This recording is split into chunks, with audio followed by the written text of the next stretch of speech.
quick shot here real quick. We're gonna go ahead and go outside and test something, a product that was sent to me. It's a card reader and it's pretty much mobile. It has a bunch of different like inputs and stuff like that that you can go ahead and plug into your tablet or your phone and pretty much get everything that's on your card directly onto whatever mobile device you may have at the moment. So I'm very excited. We're going to go ahead and give it a little bit of a field test today. I'm going to let you guys know my thoughts and opinions on it. And I'll go ahead and link it down below if you're interested in checking it out.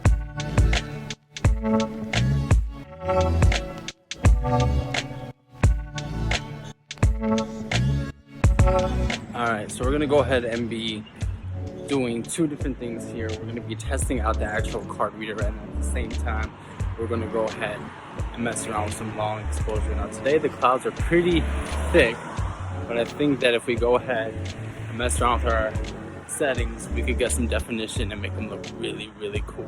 We're here at the Eagle statue in Logan Square, which, fun fact, it's not called the Eagle statue, I think.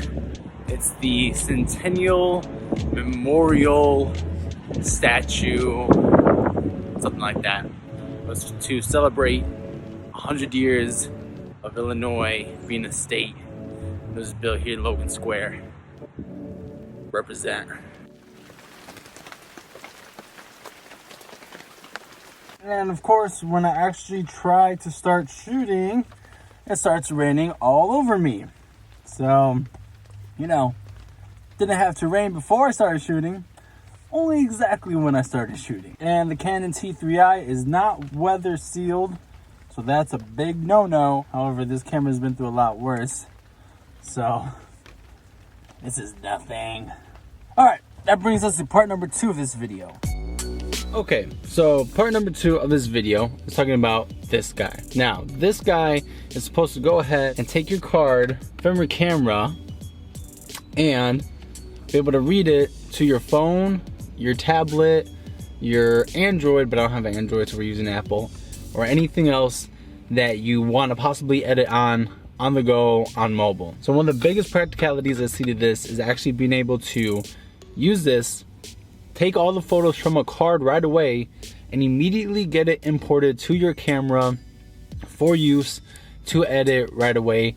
Maybe you're in a coffee shop, maybe you're stuck in the car waiting for the rain that wasn't supposed to happen to pass by, and you just want to go ahead and edit some photos and get it quickly out there into the photosphere. Well, this device is supposed to help you do that. This is the iFlash device HD. They have 2 different apps on the App Store. One says HD, one doesn't. I downloaded the one that didn't say HD. I don't know if it makes a difference. We'll go ahead and see. We're gonna go ahead and take the card out of here and put it into here. Boom. All right, Apple first, here we go. We are taking out the actual Bentinol, sorry if I mispronounced that. We're taking out the actual Bentinol memory card that came with the pack. We're gonna go ahead and put it in here. Just like that. Other way. There we go. And plugging it into our device. Alright, screen's being recorded. Put on low power mode because I'm at like something percent. Alright, plug this back in. We'd like to allow.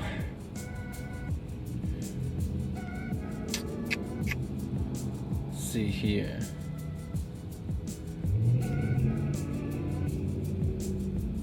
Boom, and we have all our files right there.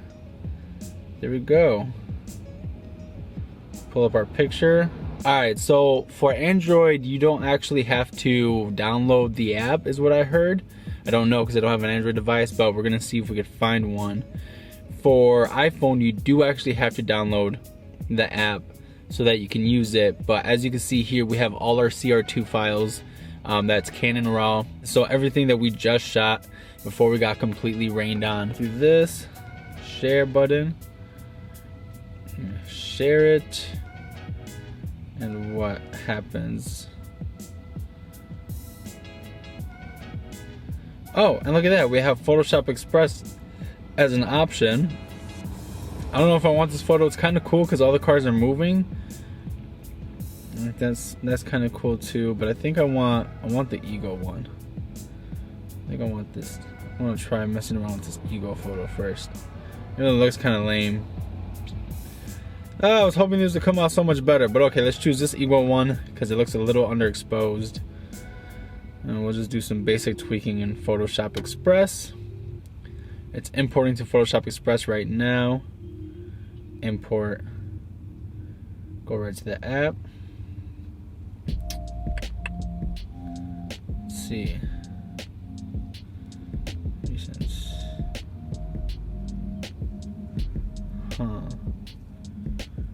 Well, everything was going well until I actually hit that. Let's try it one more time. Take me a Photoshop Express. Import. How if I hit the press button? Plus.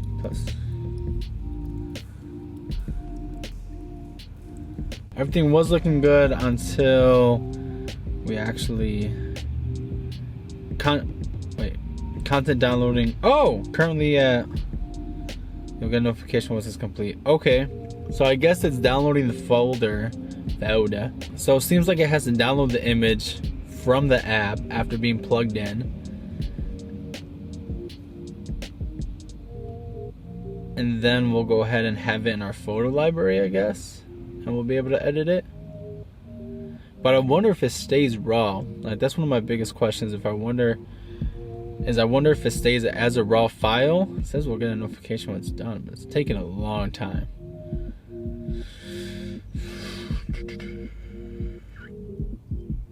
Okay. That's great. Go back here. Everything was going so well. I don't know what happened. Let's try it one more time. See what happens. You think that you'd be able to just upload it right away? Import. Takes me a Photoshop and nothing happens. Well, I guess I'll just have to save the image. So now I have it saved, but I'm pretty sure it's not saved as a raw file, which is what I would want. Anyways, here we could boost some exposure right there, bring down some of these highlights, add some let's see, I'll actually leave it with less contrast. I kind of like how it looks better with less contrast. You can make it nice and gray. It'd be really cool if you could look at the previous image by like pressing a holding on this. Doesn't seem like you could do that though. No, back to these. I want my sliders. Yeah. Oh, I like what that clarity is doing. Looks kind of. Yeah, you know what? I like the way that's making that pop. I think that's about it. How do we save this bad boy? Plus button right here. Camera roll. Photos have been saved to your camera roll.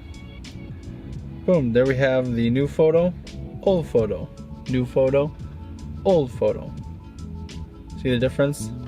Alright, that was fun. We're gonna go ahead and head back now. So my final thoughts on this device are, it's something that I would definitely consider using when on the go, when I don't have an opportunity to sort of take the photos from my camera and immediately edit them on my laptop for whatever reason. I just sort of want to get a quick edit out to go ahead and put out into the photo sphere. As far as the actual device and like the hardware, it's great.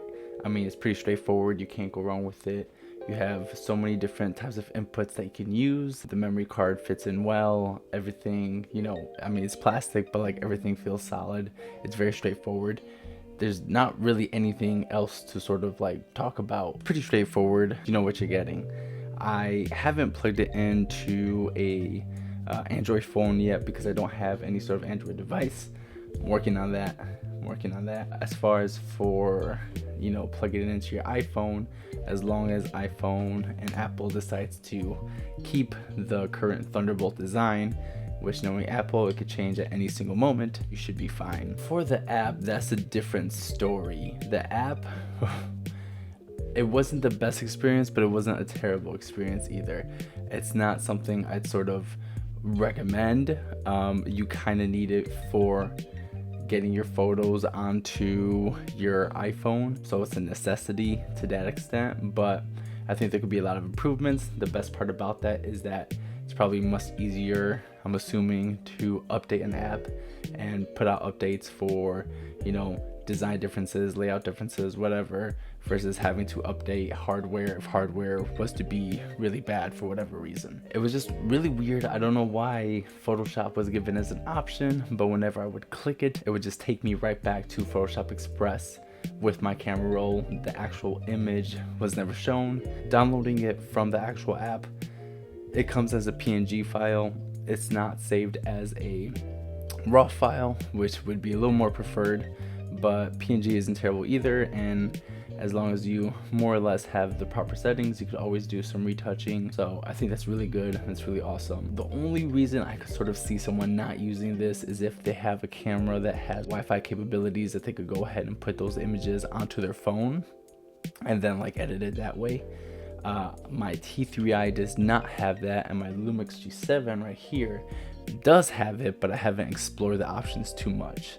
So at least for my older school camera, my T3i, this guy's a necessity, and I'm looking forward to using it. Not looking forward to using the app, but looking forward to using this guy. That's about it for this video. Once again, my name's Josué and I live in Chicago, the greatest city in the world. I hope you guys enjoyed this video. If you're interested in checking out the product, I will go ahead and link it down below. It's a non-affiliated link, so, you know, for all those that care, let me know if you guys are actually interested in picking up something like this and utilizing something like this, or if you've already used something. It's time for me to edit this and then go to sleep. Bye.